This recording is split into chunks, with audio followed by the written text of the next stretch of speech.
Waalaikumsalam warahmatullahi wabarakatuh. Terima kasih yang sudah menjawab salam, semoga masuk surga, dan yang tidak menjawab salam, semoga tidak masuk angin. Amin. Tak kenal maka tak sayang, tapi kalau sudah kenal, jangan terlalu sayang. Jadi perkenalkan, saya Nurul Hidayah. Saya bertugas sebagai moderator dalam diskusi materi genetika populasi. Dan kelompok saya ada saya Susilawati dan saya Nurlaila. Kami dari kelompok Kubetu, kumpulan beban orang tua, dan insya Allah tidak akan menjadi beban orang tua lagi. Apa nama kelompoknya tuh? Kubetu. Kubek. Baik, langsung saja kita mulai penyampaian materi. Saya persilakan untuk Susilawati. Baiklah, materi yang akan saya sampaikan terkait dengan genetika populasi. Genetika populasi merupakan cabang ilmu genetika yang membahas transmisi bahan genetik pada ranah populasi. Sel menjadi salah satu materi dasar yang harus terlebih dahulu diketahui sebelum beranjak pada materi genetika yang lainnya. Adapun perbedaan sel hewan dan sel tumbuhan, yaitu pada sel tumbuhan memiliki dinding sel, plastisida, dan vakuola. Sedangkan pada hewan itu tidak memiliki dinding sel, tidak memiliki plastisida, dan memiliki vakuola. Namun vakuolanya itu ukurannya tidak sebesar vakuola pada sel tumbuhan. Kemudian terkait dengan materi genetika populasi, kromosom, gen, dan DNA. Lalu apa hubungannya? Nah, kita lihat pada gambar di mana manusia pasti terdapat sel. Di sel manusia ini pasti terdapat nukleus atau inti sel yang mengatur aktivitas seluruh selnya. Di dalam nukleus terdapat kromosom. Kromosom itu bentuknya seperti X ya. Bisa dilihat gambarnya. Yang sama seperti terlihat pada gambar, yang mana double helix itu dibesarkan, kelama-lamaan akan diperkecil. Dia akan membentuk gulungan yang menggulung protein meristem, sehingga lama-kelamaan dia akan menjadi gulungan atau pitalan yang memadat yang disebut dengan kromosom. Maka kromosom merupakan untaian DNA yang membungkus protein histon membentuk benang-benang kromatin atau kromosom. Selanjutnya pada gen. Gen adalah membawa sifat yang terbentuk dari barisan basa DNA.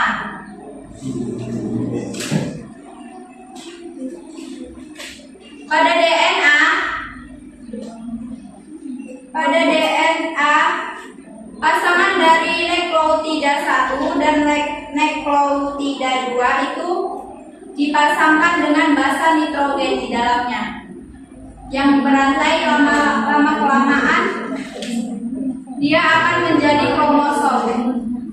Si DNA ini yang akan membawa sifat puluhan antar ratusan DNA dan akan membentuk gen, yang mana gen ini yang nantinya akan menjadi kromosom. Sekian penjelasan dari saya. Selanjutnya akan dijelaskan oleh penyaji kedua.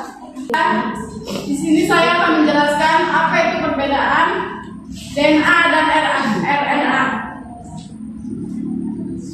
Dan sedangkan fungsi DNA itu ialah pewaris sifat. Dan sedangkan fungsi RNA ialah untuk melaksanakan sistem protein. Dan DNA itu ditemukan di dalam nukleus, sedangkan RNA itu di dalam sitoplasma. Nah, kemudian struktur rantai DNA itu berbentuk double helix atau dua untaian ganda. Untaian yang panjang dari sistemnya panjang. Dan sedangkan rantai RNA itu tidak double. Atau hanya satu untaian. Kemudian pada DNA tidak dipengaruhi oleh aktivitas sistem protein, sedangkan RNA itu dipengaruhi. Kemudian komponen gula pada DNA itu ada dioksi yang kehilangan satu atom, sedangkan komponen gula RNA itu adalah ribosa dan pektosa. Kemudian basa materi pada DNA adalah denim, gula, ini dan stem. Itu deoksiribosa yang kehilangan satu atom. Strukturan pada DNA ialah denim, guanin, tinin, dan sitonin. Baiklah, selanjutnya akan dilanjutkan oleh Nurul Hidayah.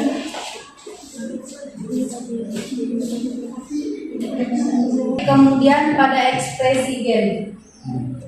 Teman-teman ada yang tahu ekspresi gen? Di sini saya akan menjelaskan apa itu ekspresi gen. Ekspresi gen ini adalah proses penentuan sifat dari suatu organisme oleh gen, di mana suatu sifat yang dipunyai oleh organisme merupakan hasil proses metabolisme yang terjadi di dalam sel. Di dalam sel terdapat 23 kromosom. 3 kromosom terdapat 3 miliar pasangan basa DNA. Jadi 23 kromosom ini memiliki ribuan gen, tetapi tidak ada satu sel pun yang sama karena gen yang diekspresikan juga berbeda-beda. Saat diekspresikan genotip sebagai petunjuk ini benar-benar dibuat menjadi produknya, karena setiap gen ini memiliki produk protein. Selanjutnya, protein akan menjadi konetif. Inilah yang disebut sebagai ekspresi fisik yang terjadi dari instruksi gen tersebut. Kemudian, ekspresi gen ini umumnya terjadi melalui 2 tahap, yaitu tahap transkripsi dan tahap translasi. Di mana tahap transkripsi ini merupakan proses sintesis pembentukan RNA dengan menggunakan DNA sebagai templatannya. Kemudian, pada translasi itu merupakan proses sintesis polipeptida atau protein dengan menggunakan mRNA sebagai templatannya. Itulah yang mungkin bisa saya sampaikan terkait materi genetika populasi. Bahkan kami akan membuka sesi pertanyaan, bukan sesi curhatan, jadi tidak perlu panjang kali lebar. Waalaikumsalam warahmatullahi wabarakatuh. 2, pada kelompok 3. Apa fungsi dari basa nitrogen? Assalamualaikum warahmatullahi wabarakatuh. Waalaikumsalam warahmatullahi wabarakatuh. Saya bertanya, apa saja yang mempengaruhi genetika populasi? Kasih. Nama saya Revi Agustin, saya kesini dari kelompok 2 ingin bertanya. Saya tentukan bagaimana DNA yang bermuatan negatif dan positif. Perkenalkan saya dari kelompok 5 ingin bertanya kepada kelompok 3. Kelompok 3. Bagaimana hubungan antara genetika populasi dengan proses evolusi? Selanjutnya, contoh perubahan dari populasi. Pertanyaan dari Erwin Asari, apa saja yang mempengaruhi genetika populasi? Faktor-faktor itu diantaranya adalah mutasi, reproduksi, seksual, dan rekomendasi, perkawinan keluarga, migrasi, arus genetika secara acak, seleksi, dan lingkungan. Saja sih. Bagaimana dengan Erwin Asari? Selanjutnya saya akan menjawab pertanyaan dari Revi Agustin. Tentukan bagaimana DNA yang bermuatan positif dan negatif. DNA tidak bermuatan positif. tetapi DNA bermuatan negatif. DNA yang bermuatan negatif terjadi apabila pengikatan antara nukleotida pada saat replikasi DNA pada binding strand yang bersifat diskontinue. Bagaimana dengan replik? Jadi DNA itu kalau bermuatan positif. Jadi kita akan menentukan bagaimana seseorang anak itu bisa dikatakan positif sama orang tuanya. Kan itu kayak DNA itu menentukan hasil genetik dari orang tuanya. Itu anaknya, kalau dia negatif kan itu bukan anaknya, bukan kayak gitu. Maksudnya kalau mau menentukan si anaknya anak aku atau bukan, kan paling tulis DNA. Kan itu ada yang namanya positif sama negatif. Kalau positif bahasanya dia memang anak kandungnya, kalau dia negatif berarti dia bukan anak kandungnya. Faisal. Tadi pertanyaannya, apa fungsi dari basa nitrogen? Informasi genetika dikodekan menggunakan unit sitosis, adenin, timis, dan uracil-gen. Nantinya akan diterjemahkan menjadi satu asam amino. Nah, hal ini menjelaskan bahwa basa nitrogen berfungsi sebagai penentuan asam amino atau yang nantinya menjadi protein yang akan dihasilkan. Gimana, Saudara Faisal? Saya akan menjawab pertanyaan dari Wayuni Rambe.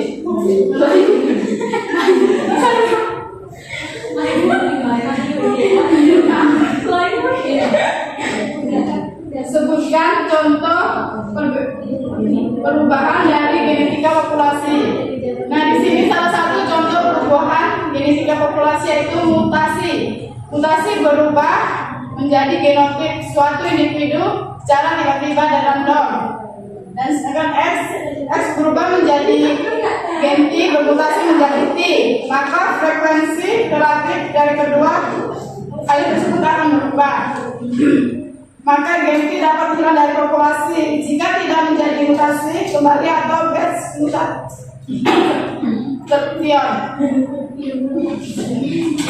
Di mana Saudara Wahyu Rahmani?